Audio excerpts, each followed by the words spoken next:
The Kansas City Chiefs have a left tackle problem. Depending on who you talk to, some see the position as the most important on the field. Why?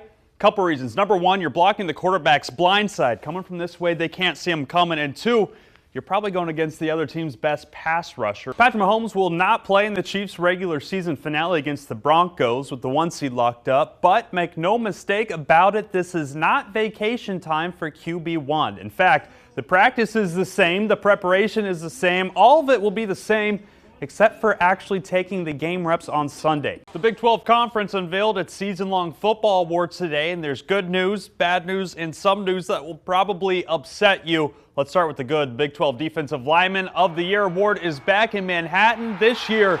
It's K-State senior DN Brendan Mott. 'Twas the night before Chiefs miss, and all through the house, just about everyone was stirring, preparing to leave no doubts. Playing for the 1 seed, they'll say the refs were unfair.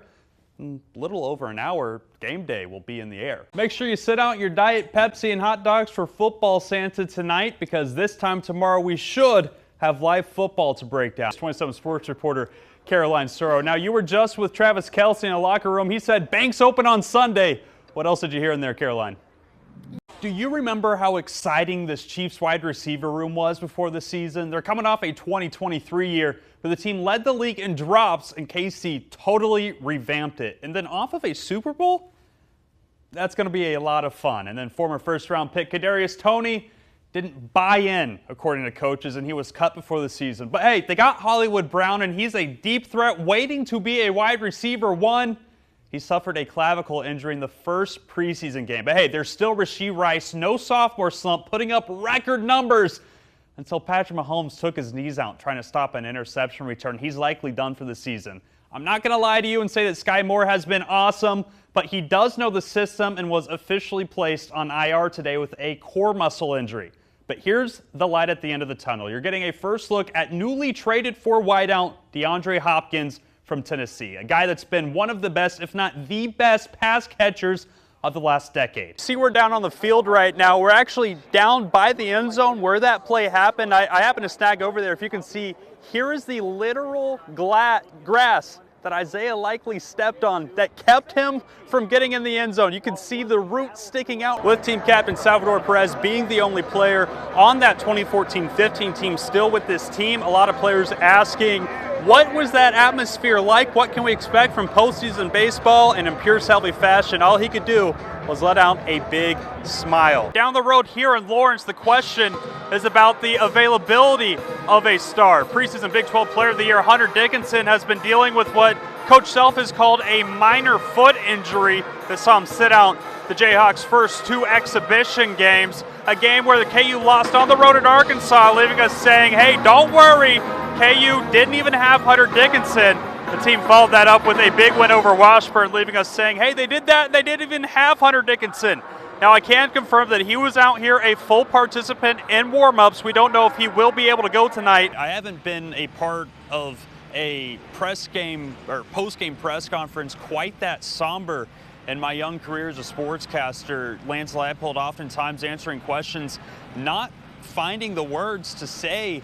Much like all of us watching this game for the second straight week, Kansas falls to a team that they were expected to win against. With 1 second left on the clock, it was the sound of the roaring crowd that let Chiefs Kingdom know they were leaving this game undefeated.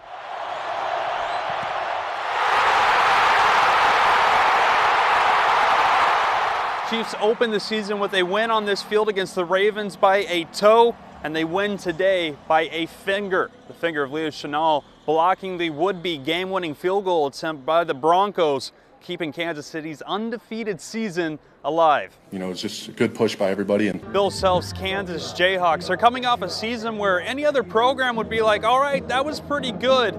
But for this KU team with a rich history of success, ending in the round of 32 in the NCAA tournament won't cut it. Well, despite all this rain going on behind me, the Jayhawks shine today. KU soccer picks up the 2-1 victory over Arizona State in the opening round of the Big 12 tournament here in Kansas City. Well, on senior day for KU football, it was no more fitting that the senior that decided to stick it out, Devin Neal, became the story of this ball game. The senior running back from Laurenti finishes with over 280 all-purpose yards and 4 touchdowns as KU knocks off Coach Prime and the Colorado Buffaloes, marking their 3rd straight top 20 win. There's so many people along this road that have helped me get to this position, and all the fans that showed up today, and they could have easily given up on us. There's a lot of people that did honestly write us off, but I just felt all the love and all the support for the guys, and that we enjoy that. I mean, we're humans at the end of the day, and it was special all around. It was a special moment for me. I'll never forget it. I feel like I've given a lot to this, this university in a lot of different ways. And so for them to be able to just support me one last time at home, it meant a lot to me for sure. The offense played a perfect game. 0 turnovers, controlled the ball for 2/3 of the game, and didn't punt once. The only possession that did not end in a score was the final possession of the game as the Jayhawks ran the clock out. I feel like the biggest thing for me is being able to, help the team win games. And, if I'm making so many mistakes to where we're not winning games, I'm definitely going to be hard on myself more than anybody else is. So, the fact that, the tide has turned, we're finally on that winning side of the stick, it just makes me definitely happy. This one marks the first time in college football history that an unranked team has beaten 3 top 20 teams in a row. There is the vibe of too little, too late for this team with high expectations going into the season, but they say that they're going to enjoy this one regardless. Working for you in Kansas City, Landon Reinhardt, 27 Sports. 2-1 in the 4th. Goodwill Hunter Renfro playing wicked smart. Single to left scores Vinny Pasquantino. It's a 2-run lead. Flashback to game 1, 6th inning. Salvador Perez takes a 424-foot right to center. First pitch, 6th inning game 2, fried ravioli. 438 feet to left field, smashing the baseball today. And in the 9th, an ooey gooey butter cake to top it off. Kyle Isbell gets it over the right field wall and show me a sweep. Royals break out the brooms in the I-70 series. 6-4 game 1, 8-5 game 2. MLB prospect closer Tyson Neighbors on the mound. He's a frequent flyer at the 100 miles per hour club. Here's a scenario. Bases loaded, 2 outs, full count, Hawks trail by 1. Shoji Naga called strike 3. Game over. The nerves, the electricity. Game 1 goes the way of the Wildcats, 3-2. And we get 2 more of these games this weekend. We'll be there, and we can't wait. Larkin Turner, the senior, had himself a night. This time he gets an assist, throwing out to Jackson Austin, keeping it weird for a corner 3. Now J-Twan Williams puts up a shot, won't go, but there's Turner's bread and butter. An offensive board, go up strong, 2 points for the young fella. This time, a deflected pass off the rim. Ooh. Turner able to control it, able to go back up for 2 more. Shawnee Mission North keeping him away from the basket. Doesn't matter. Kareem Skyhook, touch the sky. Lupe Fiasco. Here's Kaya Taylor in her spot. Wing 3, money ball. They'll create scoring in the aggregate. Here's the action. Here's Michael Jensen. Maybe the first Michael J to wear 23. Maybe. To Trent Lockwood. Cloudy with a chance if he's balling.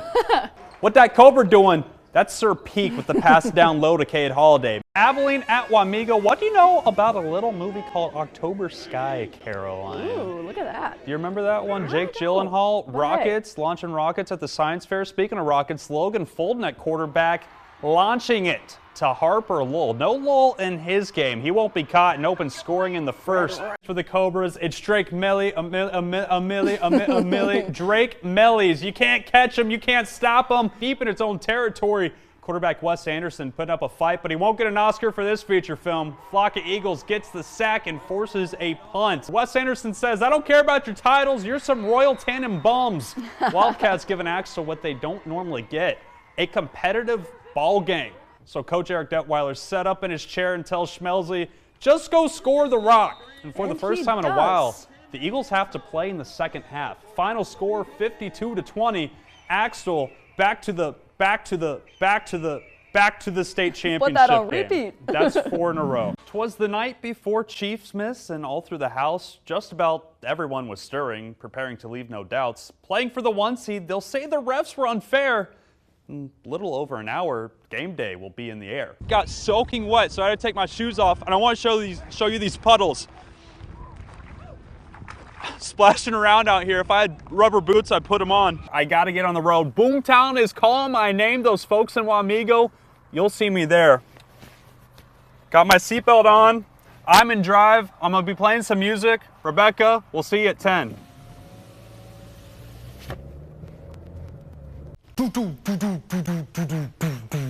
Don't sue me. I only did it for like 3 seconds. That's all we have for sports in this show, but I'm going to throw on a disguise as Landon Reinhardt. I'm Marquise's biggest fan. I'm hoping to get a picture with my favorite Sweet 16 hero. See Lola's hanging out with Landon over there. We said she's had enough screen time. She said it's not been enough. Landon over there. She's begging for me to pat her. I'm going to give her a really sorry, Lola. Poor girl. 27 News at 10, and thank you for Lola for being here. Expectations have never been higher for K-State women's basketball. I feel like this could be the best team you've had. Well, yeah, I do. Yeah, I do. And so far, Coach Mitty's been right. Easy. Swatted by Greer. Got it off and knocked it down. But the reason for this success hasn't come from a veteran set of twins, or from one of the best point guards in the country, or a first-team all-conference super senior. It's about a GOAT. No, not the NCAA single-game scoring record holder, an actual GOAT. But this story starts in Miami in 2017, where the U introduced the turnover chain. Defensive coordinator Manny Diaz wanted an incentive for his players to force turnovers, and it was an instant success. Since then, it's been a staple of sport. Now, it's made its way to college basketball in Manhattan, Kansas. In basketball, if you get 7 3-stop sequences in a game, your win percentage is over 90%. Coach Mitty comes to the 3 captains, me, Serena, and Yoki, come up with some way that we can track our gaps. A gap is when we get 3 stops in a row. It was mostly Gabby's idea. She said, how about we get like an animal, like a stuffed animal, maybe like a goat, and that's our representative. We hold him up every time we get our gaps. And Yoki and I were like, what? The G's go together, gap goat. And goats are my favorite animal. If there's goats, like my parents be like, goats, Gabby, goats. So it was decided, and $65 on Amazon later, the Cats had their goat. Every time K-State gets 3 stops in a row, the team managers hold up the goat in celebration, signifying an earned gap. 7 gaps in a game, and Gappy gets his chains, a 7 pendant off Amazon, and a Cuban link stolen from Ayoka Lee's cat, Chadwick. That goat had his first fight. He was very successful.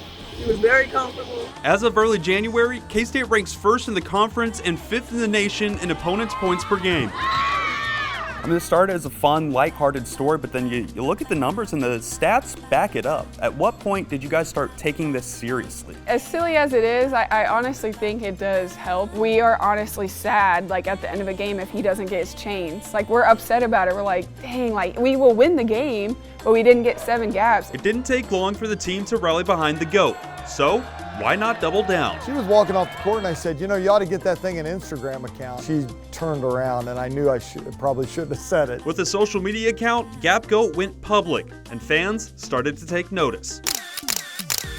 People are finding mini gaps, and it's like a little baby version of him. Kevin Riley, my wife and I are both super fans of the women's basketball, of all K-State sports, but women's basketball in particular. Kevin fell in love with the Gap Goat. He wanted to make t-shirts, but licensing would have been too expensive. So she went to Amazon and bought the baby goat. The whole goal was to support the Gap Goat, but to get everybody in the stands to start supporting. Now, plenty more are showing up in the stands. You can find ways to have fun and emphasize things that are good team things, good basketball fundamental things. Well, that goat can travel with us every trip.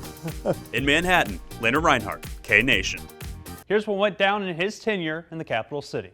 Craig Schurig is a Topeka transplant. Anything that's an owie, you just suck it up. Growing up in New Jersey, just outside Philadelphia, and took a chance out west to play college ball as a defensive back at Colorado Mines, graduating with a degree in petroleum engineering. Final score from Yager Stadium, Colorado School of Mines, 31. After 9 years as an assistant at Pitt State, Schurig engineered his way to become the 37th head coach in Washburn history in 2001. We want to show resiliency, we want to show toughness, mental and physical. Only Dick Godlove in the 1940s had lasted over 10 consecutive seasons with the Ichabods. Schurig ends his campaign with 23. Craig is, over the years has just been great for the community and for Washburn. In 2005, Schurig led Washburn to its first and only MIAA championship. along with its first ever trip to the NCAA postseason. You get that school spirit going. In 2011, he became the program's all-time wins leader and picked up the first tournament win in Ichabod history. You know, one of the joys of coaching is kind of seeing your guys happy after the game. His 2013 campaign marked 10 straight seasons with a winning record. Washburn is 8-0 for the first time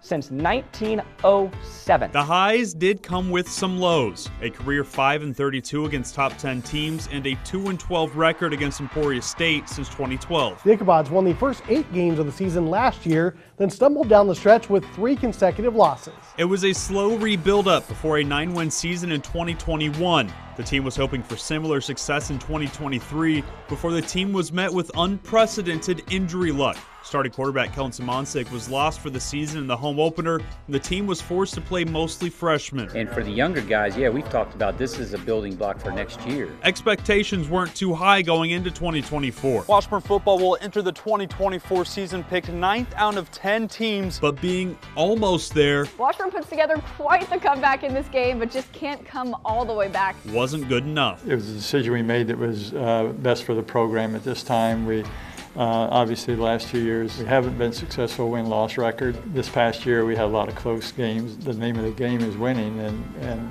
just felt we needed to make a change. Serving as the interim is longtime associate head coach Zach Watkins, a Schurig product in his own right. All-American Zach Watkins is returning to the school and joining head coach Craig Schurig's staff as a co-defensive coordinator for next season. 142 wins, $120 million indoor facility, 30 All-Americans, 7 NFL players, 2 decades, and 1 Craig Schurig. Washburn says it wants to hire as soon as possible and isn't against hiring from within, but wants someone who will win right away.